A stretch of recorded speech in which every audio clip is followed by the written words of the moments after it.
किसने भेजा बेटी? तुमने कहा था ना कि यहाँ हमारे दुश्मन मौजूद हैं। ये विजय मानसिंघा ने भेजा है। लिखा है शुभकामनाओं के साथ प्रीति के लिए। मैं इस आदमी को भूल जाना चाहती हूँ, इस पल को भूल जाना चाहती हूँ। आज के बाद हम बीते दिनों को कभी याद नहीं करेंगे। मैं सब कुछ भूल जाना चाहती हूँ। हाँ प्रीति, ऐसा ही होगा।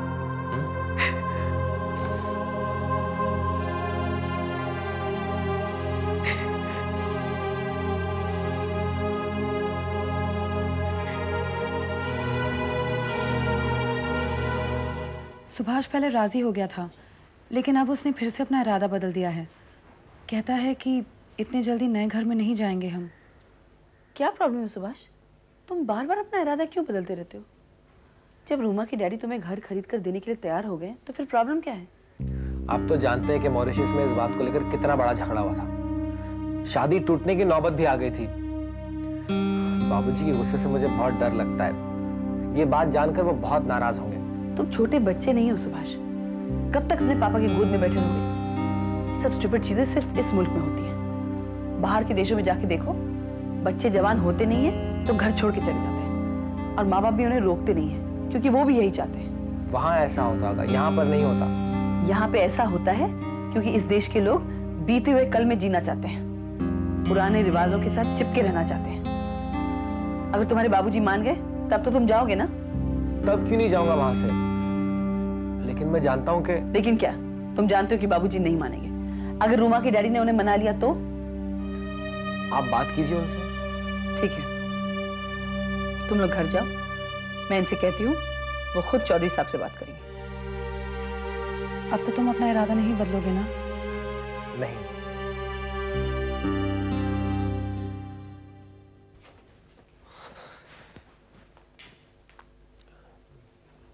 जाकर बोलो, जाकर बोलो।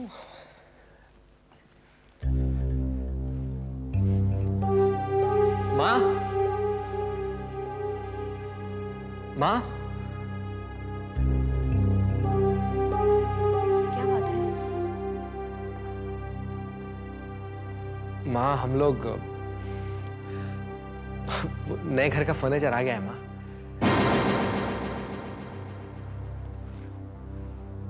हम आज ही अपने नए घर में शिफ्ट हो रहे हैं। सुभाष में सामान पैक करने जा रहे हैं। आप उसे...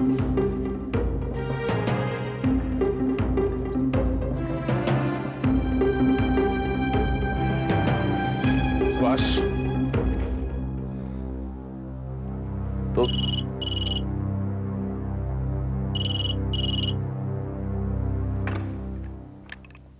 हेलो। हाँ पुरुषोत्तम भाई, मित्तल बोल रहा हूँ। मित्तल? हाँ बोलो मित्तल। भाई मैं तुमसे ये पूछना चाह रहा था कि तुम सुभाष और रूमा को अलग रहने की इजाजत क्यों नहीं दे रहे?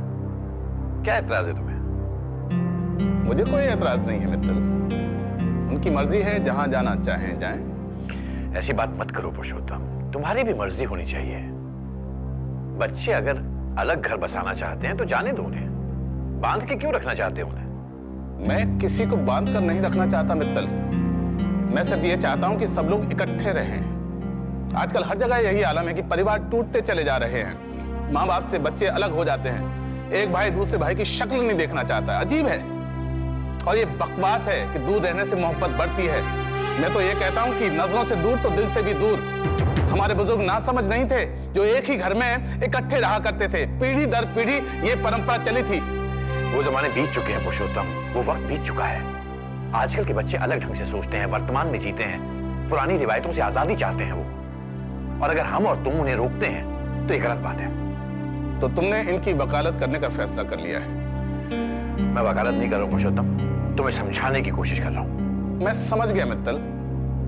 तुम चाहते हो कि मैं अपनी खुशी से इन्हें जाने के लिए कह दूं, ताकि कल को कोई इनसे ये ना कह सके कि ये मेरी मर्जी के खिलाफ घर छोड़कर गए थे। लेकिन मैं इन्हें घर से जाने की इजाजत नहीं दूंगा। इसके बावजूद ये अगर जाना चाहें तो जा सकते हैं। तुम बहुत जिद्दी हो पुरुषोत्तम, कभी नहीं बदलोगे। रखता हूं फोन।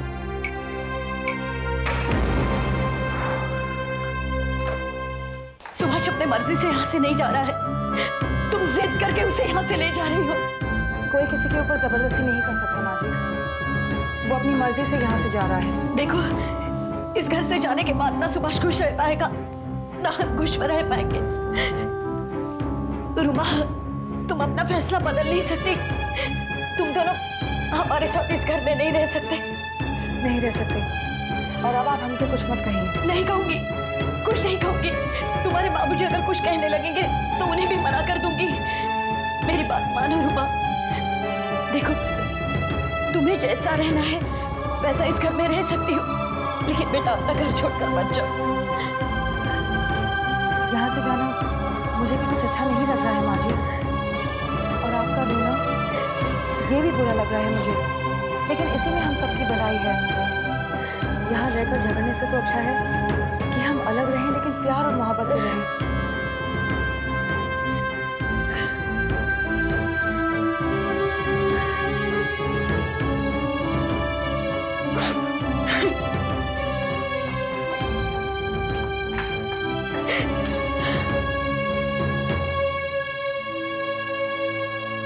सुभाष, मैं तुम्हारा बाहर इंतजार कर रही हूँ।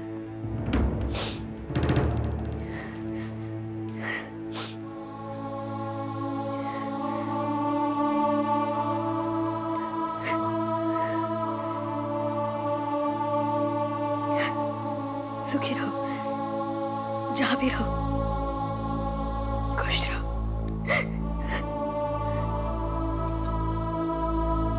मेरा आशीर्वाद तुम्हारे साथ।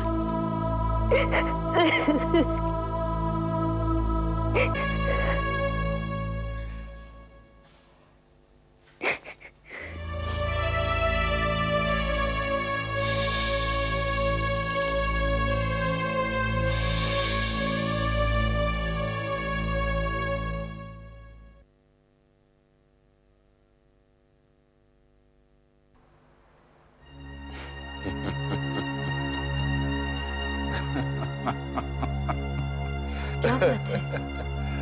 क्या हुआ? हाँ? किस्मत एक बार फिर धोखा देगी। प्रीति की शादी के बाद थोड़ी सी खुशियां नसीब हुई थी कि तकदीर ने जोरदार तमाचा मुंह पर मार दिया और कहा, बहुत खुश हो रहा था ना कि बच्चों की जिंदगियां संवर गईं, तो ले ये दुख भी झेल। सुभाष अब कभी वापस नहीं आएगा। वो आना भी चाहे तो रूमा उसे नहीं आने देगी। रूमा को गलत मशवरे उसके माँ बाप दे रहे हैं और वो ना समझ लड़की उनके कहने पर चलकर हम सबको दुख दे रही है। उसे क्यों दोष दे रही है अपर्णा? दोष हमारा है। सुभाष के लिए हमने गलत लड़की चुनी। ऐसा क्यों कह रहे हो? मैं सच कह रहा हूं। रूमा से तो अमिता लाख दर्जे अच्छी लड़की थी, और देशमुख मेरा इतना गहरा दोस्त। दोनों परिवार कितने मिलजुल कर रहते, लड़ते झगड़ते भी और प्यार भी करते। ऐसा पराया सा व्यवहार तो ना करते जैसा मित्तल ने किया।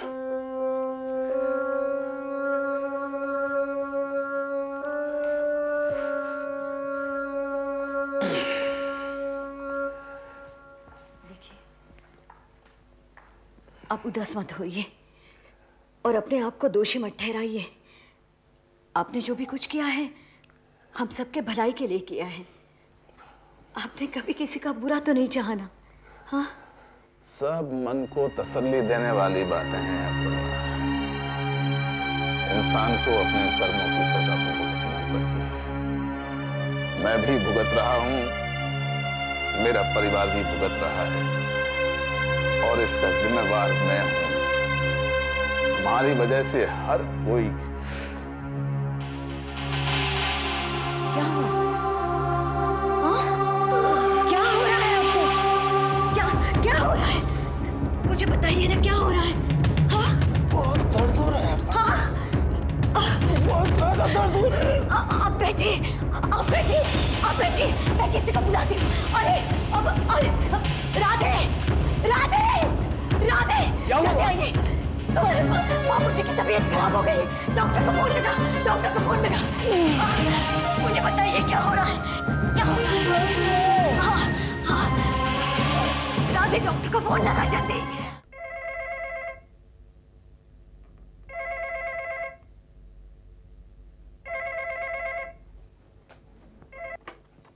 हेलो प्रीति, मैं बोल रहा हूँ। बड़े भैया, आपने कैसे फोन किया? बाबूजी की तबीयत ठीक नहीं है। माँ ने कहा है तुम दोनों फौरन वापस आ जाओ। बाबूजी की तबीयत ठीक नहीं है? क्या हुआ उन्हें? प्रीति, उन्हें अब फोन पर क्या बताऊं? तू बस जल्दी से यहाँ आ जा। आप बताते क्यों नहीं? क्या हुआ बाबूजी को? बाबूजी को दिल का दौरा पड़ा है। वैसे डॉक्टर कहते हैं चिंता करने की कोई बात नहीं है, पर हम सब परेशान हैं। मैं आ रही हूँ, हम बस अभी रवाना हुए। दिनेश, बाबूजी को दिल का दौरा पड़ा है। जाना चाहिए। तुम जल्दी से पैकिंग करो, मैं रिसेप्शन में कहता हूँ कि हमारा बिल तैयार है।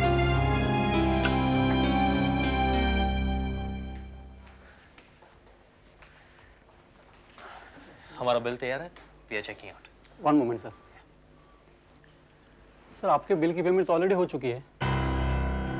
बिल की पेमेंट हो चुकी है, लेकिन हमने तो पेमेंट की नहीं अब तक।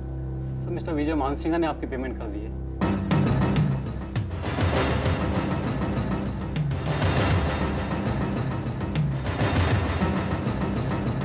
लेकिन आपने मुझसे पूछे बिना उनसे पेमेंट ली कैसे?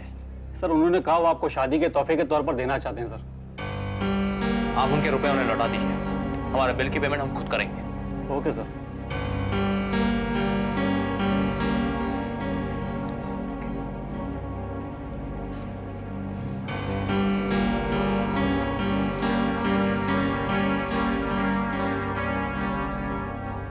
तूने ये दिल का रोग कैसे पाल लिया?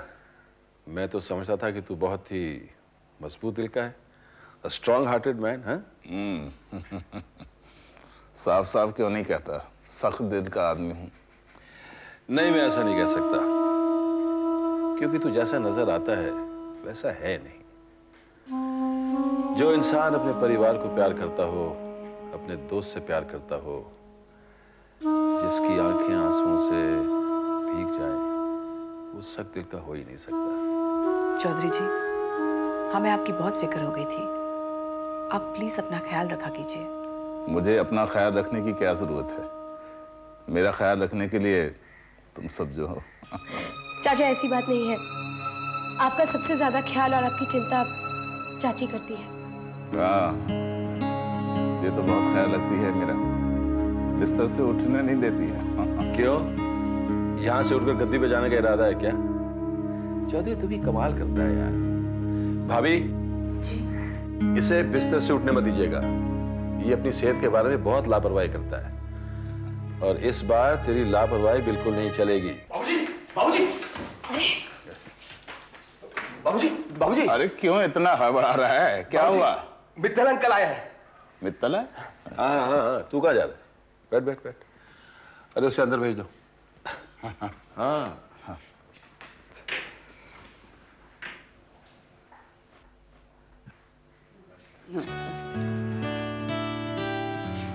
पुरुषोत्तम, आओ भाई मित्तल। आइए बैठो। कैसी तबीयत है आपकी भाई साहब? बस 2 मिनट के लिए हम लोग आए। मैं तो बिल्कुल ठीक हूँ। इन लोगों ने जबरदस्ती मुझे बीमार बना रखा है। अब क्या हाल है? अभी मैंने कहा मैं बिल्कुल ठीक हूँ। भाई, मैं तुमसे माफी मांगना चाहता था। उस दिन काफी सख्त बातें कह दी मैंने।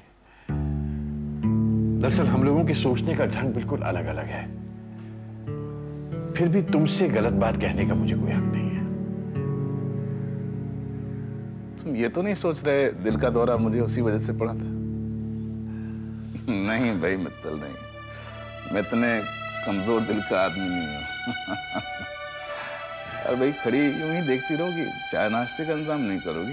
अरे नहीं भाभी, भाई साहब ठीक हो जाए उसके बाद हम लोग खूब खाएंगे पिएंगे। फिलहाल हमें एक बहुत जरूरी मीटिंग में जाना है, हम लोग चलेंगे।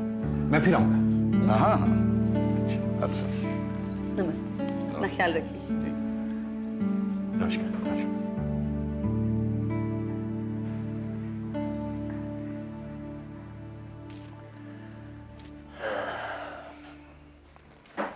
ये किस बात की माफी मांग रहा था? कुछ रोज पहले खूब बहस करके गए थे, शायद उसी की शर्मिंदगी होगी। बहस? किस बात की? मैंने तुझसे उस रोज कहा था ना, समधी बनना मुझे रास नहीं आता, दोस्त बने रहें वही अच्छा है।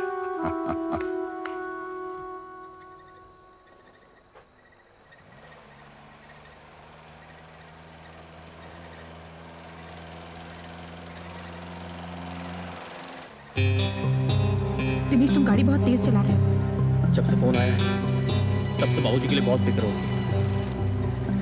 जरूर कोई सीरियस बात होगी, वरना वो लोग हमें से फौरन नहीं बुलाते।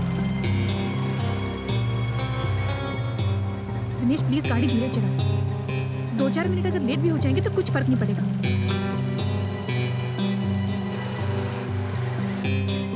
दिनेश प्लीज मेरी बात सुनो।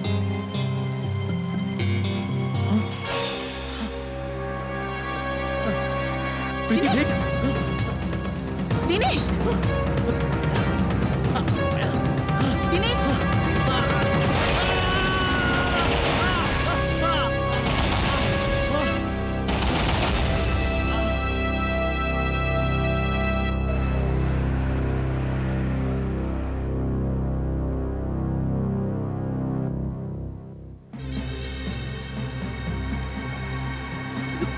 रुक जाओ।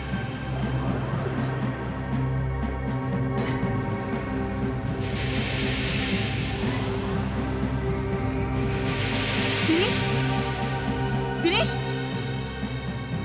दिनेश! दिनेश! दिनेश!